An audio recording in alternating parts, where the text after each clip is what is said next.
Salut tout le monde et bienvenue sur Créativité, le podcast qui parle un peu de thé mais surtout de création. Je m'appelle Karel, dans la vie je suis dessinatrice, illustratrice, autrice de romans et je travaille depuis plus de 15 ans dans le cinéma d'animation. Mais vous me connaissez peut-être sous mon nom d'artiste ou de booktubeuse, Kodaleya. Sur Créativité, je vais vous parler de création dans l'écriture et le dessin, mes domaines de cœur. Ici, je vais aborder mes coups de boost, mais aussi mes coups de mou, mes retours d'expérience, mes aventures, mes peurs, mes angoisses, mes réflexions et mes expériences passées, actuelles et futures. Vous pouvez d'ores et déjà retrouver ce podcast sur Instagram, sur le compte créativité.podcast, donc créativité, T-H-E à la fin, et le tout sans accent. Mais ne vous inquiétez pas, tous les liens seront dans les notes de l'épisode. En attendant, prenez une bonne boisson chaude et bonne écoute. Salut tout le monde et bienvenue dans ce nouvel épisode de podcast. J'espère que vous allez bien. Moi, écoutez, ça va bien. Je reprends donc l'enregistrement des épisodes, essayer de retrouver un petit peu de rythme. Et aujourd'hui, dans ce 14e épisode, je vais aborder mon matos de dessin préféré. Alors comme d'habitude, ce podcast est disponible sur à peu près toutes les plateformes d'écoute de podcasts, que ce soit Deezer, Spotify, Pocket Cast, j'en oublie, Amazon, Apple, bref, Google, normalement il est partout.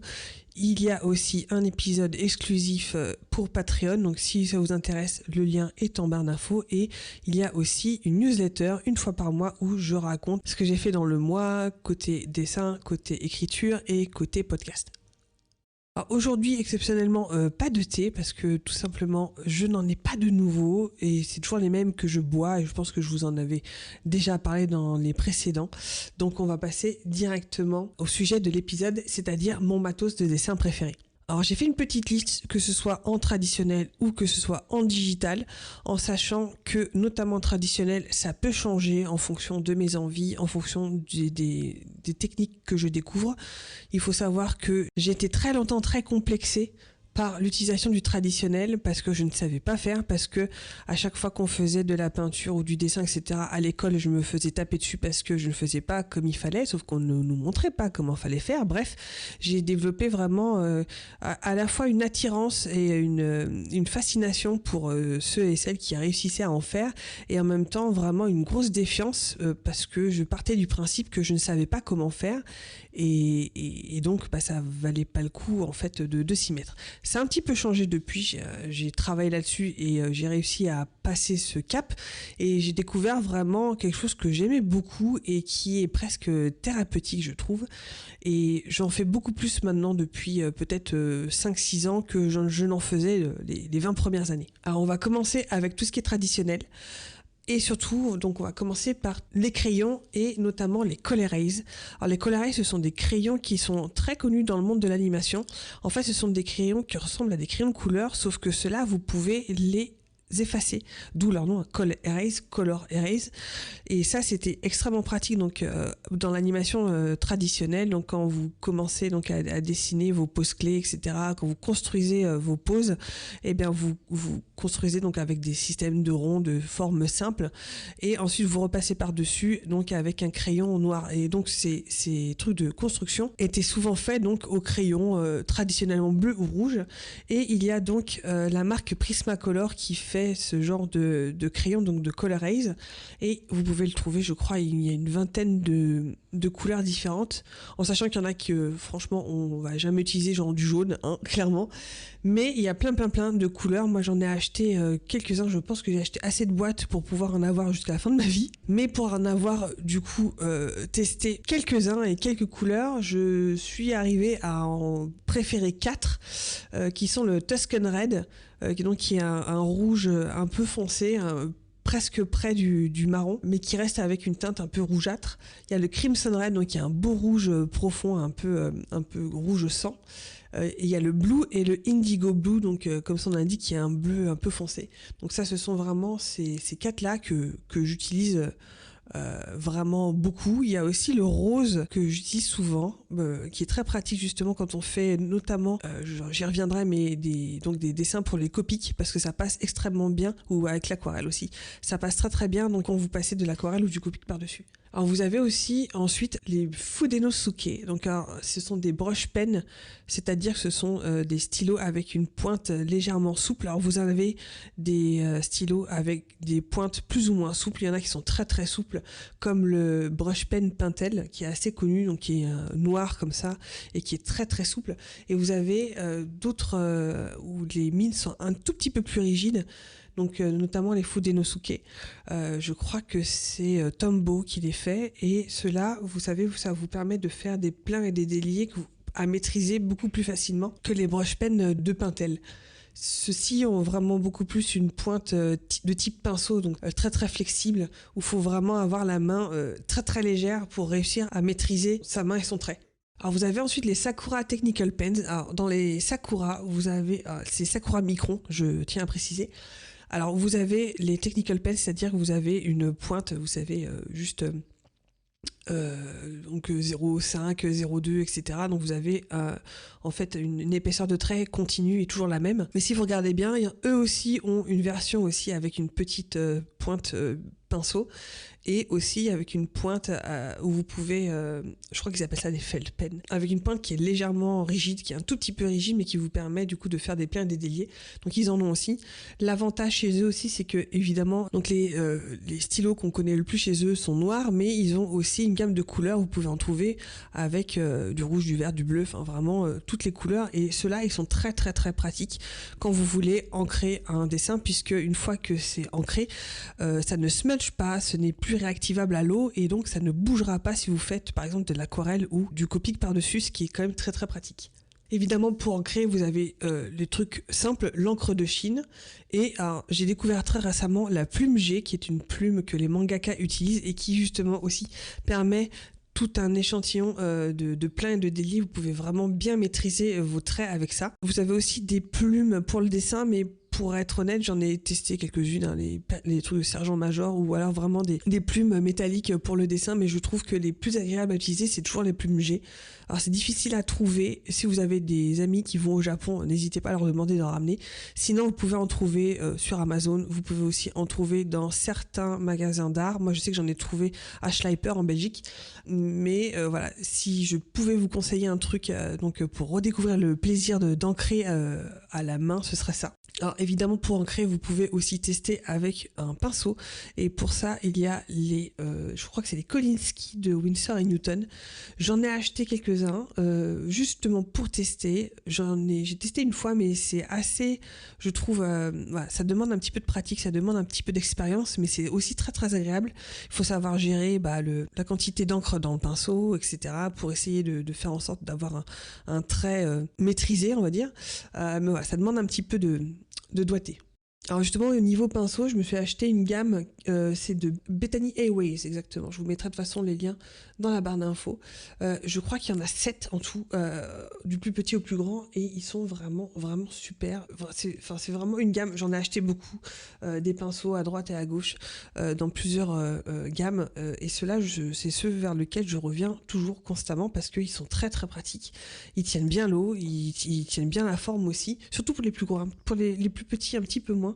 J'ai pas encore trouvé la façon dont, justement, vous savez, les poils, au lieu de rester unis, ont tendance à s'éparpiller.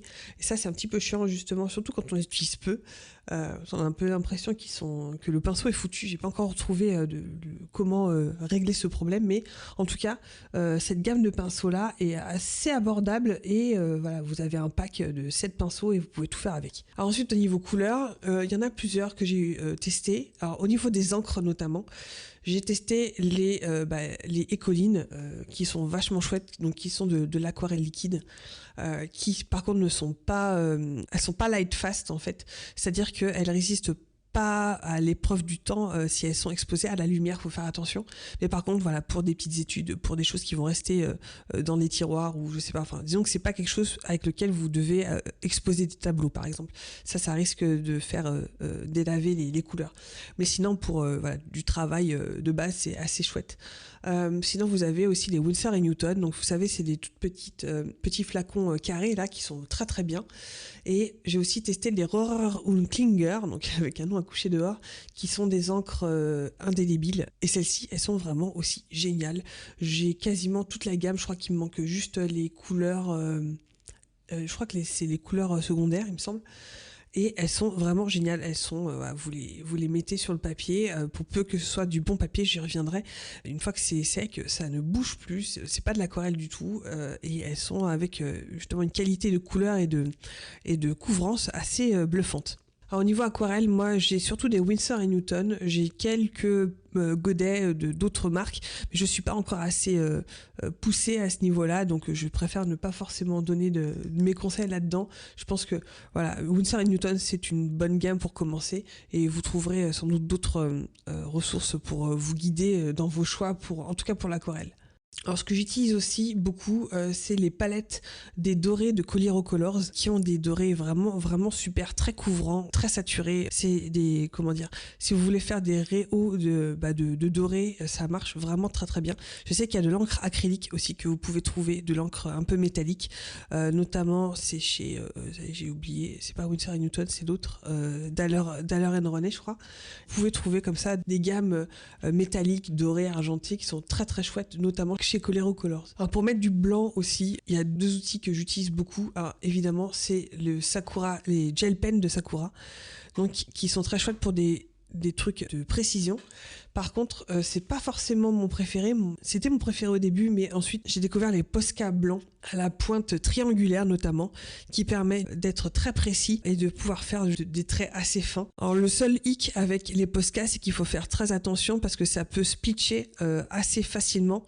Il faut toujours essayer le stylo sur une feuille à côté pour éviter, ça peut faire des espèces de gros pâtés, donc vaut mieux évitez de le faire sur votre dessin, surtout quand il est quasiment fini, parce que quand on met justement les touches de blanc, c'est toujours à la fin, donc ce sera dommage de gâcher votre dessin. Donc voilà, ça peut avoir tendance, surtout qu'il faut activer si vous voulez la peinture, parce que c'est de la peinture acrylique dedans, logiquement. Il faut secouer le truc, et il peut y avoir des splitches qui sont pas forcément de bonne aloi. Mais sinon, pour l'instant, c'est le blanc acrylique que j'ai trouvé le plus couvrant et le plus utilisable, le plus maniable de tous les stylos blancs. Et enfin, vous avez évidemment les Copics. Alors, les Copics, c'est pas donné à toutes les bourses, malheureusement, parce que ça coûte assez cher. Pareil, si vous avez le budget et si vous avez aussi des amis qui vont au Japon, n'hésitez pas à rentabiliser justement ce voyage au Japon, parce que vous pouvez avoir des prix qui sont vachement plus intéressants là-bas au Japon. Et c'est comme ça qu'en fait, j'ai réussi à faire ma collection, une grosse partie en tout cas, avec mes amis qui sont partis au Japon et qui m'ont ramené des tonnes et des tonnes de Copics. Sinon, ce que vous pouvez faire, c'est commencer avec au moins les gammes des gris chauds et des gris froids. Je pense que ça peut être très utile justement. Au moins commencer par ça pour vous faire un petit peu la main, parce que c'est assez facile et c'est toujours très utile de toute façon d'avoir ces gris là. Vous avez aussi évidemment, je parle des Copics, mais je crois que c'est Pro Marker qui ont fait aussi une version avec des brushes qui ont aussi des gammes de gris chaud et de gris froid. Donc voilà, il y a toujours moyen d'avoir des choses à portée de main, notamment donc en feutre alcool. Alors ensuite, au niveau sketchbook et papier, alors j'en ai testé quelques-uns. Alors évidemment, je crois que mon go-to, c'est les Apbook A4. J'ai testé sans spirale et avec spirale, et personnellement, je préfère sans spirale, parce que moi, les spirales, ça ne dure pas. Les feuilles ont tendance à s'échapper en fait du sketchbook, et c'est un truc que je déteste.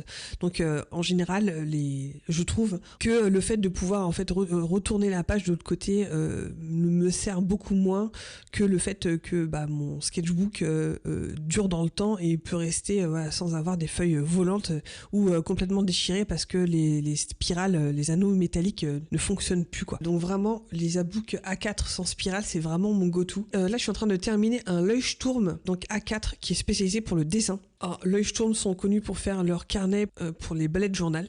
Moi, j'ai testé celui-ci, donc qui est spécialisé pour le dessin. Donc, c'est un papier qui est un tout petit peu plus épais que les Leuchtturm normaux. Évidemment, ce sont des pages blanches. Alors, c'est idéal. Le papier est magnifique. Je crois que j'ai jamais vu un papier aussi blanc et aussi agréable à dessiner, en tout cas au crayon et au colorize, etc. Par contre, il est pas du tout pratique pour tout ce qui est, dès que vous mettez un tout petit peu de couleur, c'est la bérésina. N'utilisez pas les écolines, n'utilisez surtout pas d'aquarelle, le papier n'est pas du tout fait pour ça, il peluche, c'est dégueulasse. Mais voilà, pour dessiner, avec du crayon graphite normal ou du Colorize, ou à la limite si vous voulez ancrer avec de l'encre de Chine, ou en tout cas quelque chose qui n'est pas trop aqueux, qui n'est pas trop blindé en eau, vous pouvez y aller. Mais par contre, voilà, dès qu'il y a un petit peu de liquide, c'est pas du tout fait pour.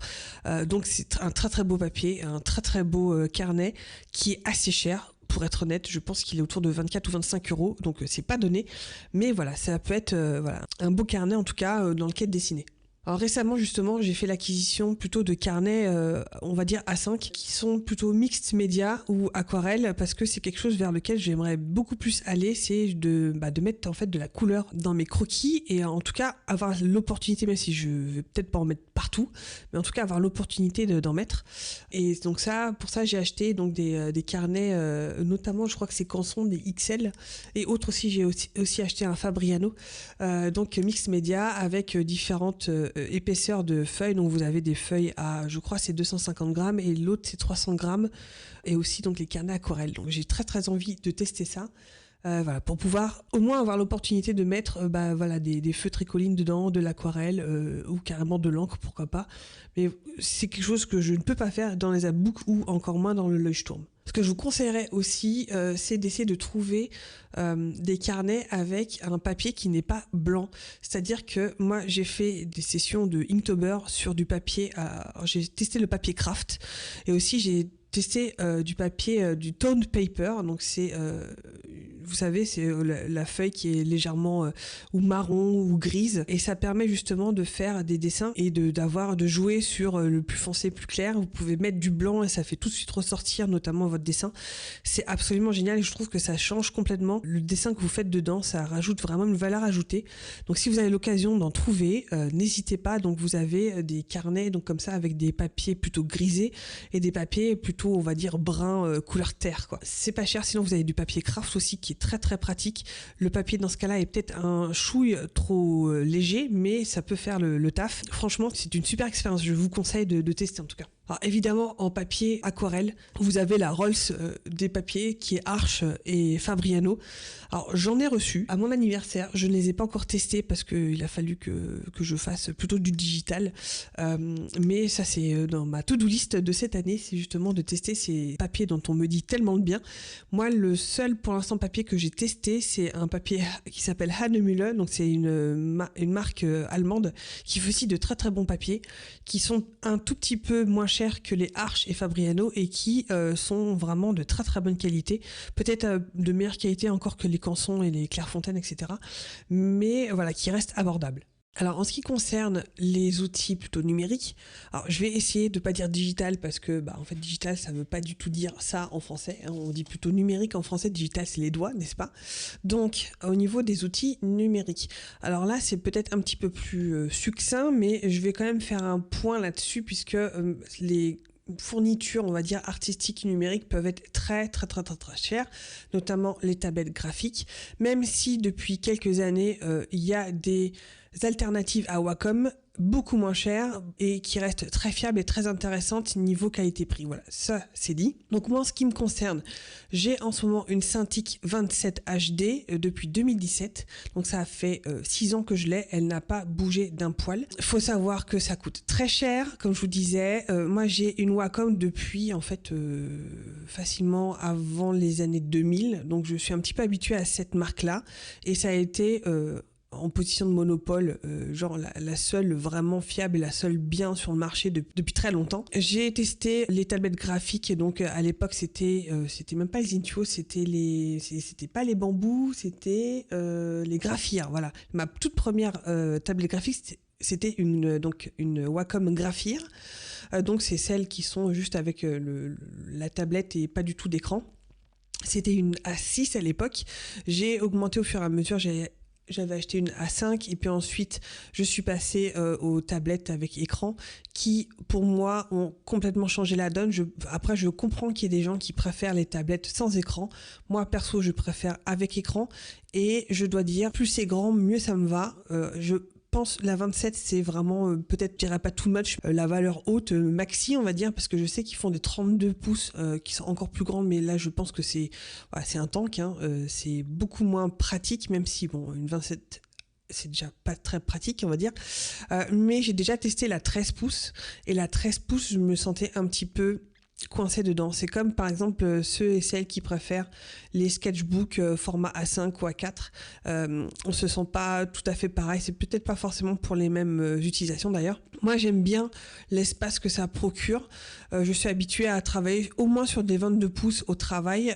Donc voilà, revenir à un truc vraiment tout petit, des fois c'est un petit peu compliqué. J'ai un iPad depuis 2020, donc j'utilise notamment Procreate dessus. L'iPad, j'ai mes périodes où je vais adorer travailler dessus et d'autres où je n'arrive pas à dessiner dessus. Je ne sais pas pourquoi, c'est vraiment fluctuant. J'ai aussi tendance à être un petit peu perdue parmi toutes les brushes que je peux récupérer à gauche ou à droite. On accumule beaucoup et très vite et on s'en rend pas compte. Donc ce que je pourrais vous conseiller, c'est d'essayer de tester des packs de brushes, mais par contre d'essayer peut-être pas de les accumuler comme moi, parce qu'au bout d'un moment déjà vous ne savez plus lesquelles sont quoi, mais essayez surtout de sauvegarder vraiment celles qui vous conviennent. Si vous aimez les aspects un petit peu aquarelle, voilà, trouvez celle qui vous va et à la limite dupliquez-la et sauvez-la dans un dossier qui soit un peu votre top notch, celle que vous préférez. Ça, ce serait mon conseil. Et n'oubliez pas souvent de faire des sauvegardes de ces broches-là, parce que ça m'est déjà arrivé que Photoshop réinstalle tout sans me le dire, et je me retrouve sans mes broches, et c'est vraiment la cata. Et donc voilà, un conseil, essayez d'être un petit peu carré avec vos dossiers, avec vos broches, etc. Donc au niveau des programmes, en général j'utilise Photoshop parce que c'est le programme que je connais le mieux et le plus et depuis le plus longtemps. J'utilise aussi donc Clip Studio Paint, peut-être un petit peu moins. Je fais souvent des allers-retours entre les deux parce qu'il y a des options et des facultés que possède Clip Studio Paint que n'a pas Photoshop et inversement. L'outil notamment perspective dans Clip Studio Paint est absolument pharaonique, vraiment. Et dans Photoshop, j'ai dû acheter un plugin, je crois à quelque chose comme 10 ou 15 dollars pour justement pouvoir faire des grilles de perspective un petit peu plus poussées que celles qu'il propose de manière générale. C'est au niveau perspective, c'est pas top Photoshop. Mais voilà, dans Clip Studio Paint, il y a des choses pas mal. Après Clip Studio Paint, ce que je reprocherais personnellement, c'est l'identité graphique vraiment foutraque. L'ergonomie je trouve est vraiment pas là. Il y a des menus partout, il y a des trucs. Enfin, je sais qu'il est hyper modulable et on peut le ranger vraiment comme on veut, mais je trouve qu'il y en a tellement partout, je sais pas où sont les choses, je sais pas. En fait, j'ai mes habitudes dans Photoshop et j'ai du mal du coup à retrouver mes petits dans Clip Studio Paint. Même si je sais que les choses sont là, en fait, je suis perdue, que je sais jamais où c'est. C'est toujours la croix et la bannière pour retrouver telle ou telle option. Et voilà, c'est un petit peu chiant. Et évidemment, depuis 2020, j'utilise Procreate, qui a aussi beaucoup d'avantages, qui est très ergonomique, qui est très intuitif aussi. C'est un logiciel que j'aime beaucoup, mais comme je vous disais, il y a des fois où je me sens très à l'aise dedans et d'autres où je me sens pas du tout à l'aise. Et voilà, ça va dépendre un petit peu de mon humeur. Mais on peut faire beaucoup de choses, et notamment, par exemple, tout ce qui est perspective est vachement bien intégré. Dans Procreate, il y a vraiment pas mal de choses à faire. Peut-être le inconvénient, c'est que ça va dépendre de la capacité de votre iPad qui va déterminer le nombre de calques auxquels vous pouvez avoir accès. Donc plus vous allez faire un document grand avec une super résolution, moins vous allez avoir de calques. Donc si vous êtes quelqu'un qui accumule les calques, ça peut être compliqué. Alors, en matière de broche, comme je vous disais, moi je suis une accumularde, je suis une hordeuse, ce qui des fois joue en ma défaveur. Ce que je vous conseillerais, donc je vais vous en donner quelques-uns, c'est ceux que j'ai testés, approuvés et ceux vers lesquels je vais assez souvent, pour être honnête. Il y en a d'autres que vous pouvez trouver ici et là. Il y a beaucoup de gens, d'artistes qui vendent leur propre pack de broches sur Gumroad. Si vous avez les sous, écoutez, pourquoi pas nous donner justement un petit coup d'essai. Il y en a qui ont quand même des effets assez sympas. Ce que je vous conseillerais, en tout cas, c'est ceux de Gene Sketch. Alors, ne vous inquiétez pas, tous les liens seront dans la barre d'infos. Je vous mettrai tous les liens si ça vous intéresse. Donc, Gene Sketch qui fait un pack de broches qui est disponible à la fois sur Photoshop, Procreate et CSP. Donc, ça, ce sont des packs de broches assez complets que j'utilise très souvent. Il y a évidemment les packs de broches qui sont de Kyle Webster, donc qui faisait des packs de broches en dehors de Photoshop et de Adobe, mais qui a été en fait recruté par Adobe et qui fait maintenant des packs de broches qui sont disponibles directement chez Photoshop quand vous achetez la licence, qui sont en général très bien, notamment ces packs manga et surtout ces packs de watercolor, ces packs d'aquarelle sont vraiment très bien. Pour Procreate, vous avez les packs de Max You. Max Uccini ou Uccini, je dis sans doute mal son nom, mais en tout cas c'est Max U, donc Max U. Il fait des packs de broches assez différentes aussi. Elles sont, je dirais pas un petit peu chères, mais bon, ça c'est toujours entre 20 et 25 $ le pack de broches. Alors il y en a pour tous les goûts. Il y a de la gouache, il y a de l'aquarelle, il y a du comics. Il y a vraiment de tout, du rétro, etc. Je vous conseillerais le pack aquarelle qui est aussi vraiment très bien, et gouache aussi qui est vraiment voilà, pour de la colorisation de base, c'est très bien. Et je vous conseillerais aussi les packs de broches de Nadia Axel. Alors Nadia Axel, elle en a pour Photoshop et Procreate, si je dis pas de bêtises. Et les siens sont gratuits, il me semble. Il me semble que c'est sur son Gumroad, si elle a pas changé depuis l'époque où j'ai été le chercher.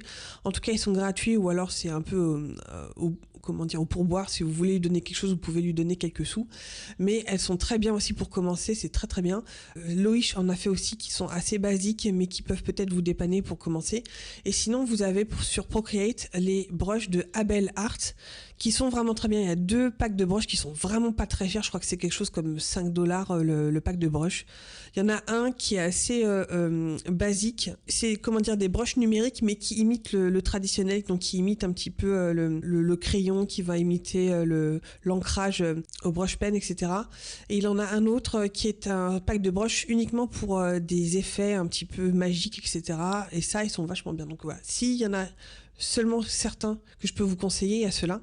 Sinon, il y en a 2 têtes que je peux vous conseiller, c'est ceux de Musénique, qui sont aussi pas mal, en tout cas pour Procreate. Je me rends compte que je vais souvent chercher les siens aussi, et je pense que c'est tout. Je sais qu'il y a Alicia qui est une polonaise, mais je vais pas écorcher son nom, je vous mettrai aussi le lien dans la barre d'infos. Elle a notamment des packs de broches très très spécialisés pour notamment les portraits, et elle a aussi donc des packs de broches assez sympas pour tout ce qui est sketch, etc. Bref, voilà, je vais m'arrêter là. Cet épisode a été déjà bien trop long. J'espère que ça vous aura donc plu. N'hésitez pas à me laisser un petit commentaire. Alors que ce soit, normalement, ils sont disponibles sur Patreon, donc disponibles en mode public, une semaine après avoir été disponibles pour mes abonnés. Donc je pense que si vous avez je dis ça, mais je sais pas, si vous avez un compte là-bas, que vous n'êtes pas forcément abonné à moi, vous pouvez sans doute laisser des messages. Bon, j'en mettrai pas ma main coupée, mais vous pouvez me laisser un message là-bas. Vous pouvez également me laisser des messages dans Instagram, donc sous le post de l'épisode en question, dans Créativité, ou carrément sur mon compte Instagram Art of Kodaleya, il n'y a pas de souci. Et sinon, je crois qu'on peut aussi mettre des commentaires dans Spotify, bref, là où ça vous arrange. Voilà, écoutez, je vous souhaite une bonne journée, une bonne soirée, une bonne après-midi, peu importe quand est-ce que vous écoutez cet épisode, et je vous dis à la prochaine dans un nouvel épisode. Ça fait beaucoup d'épisodes. Salut, à la prochaine. Merci d'avoir écouté cet épisode.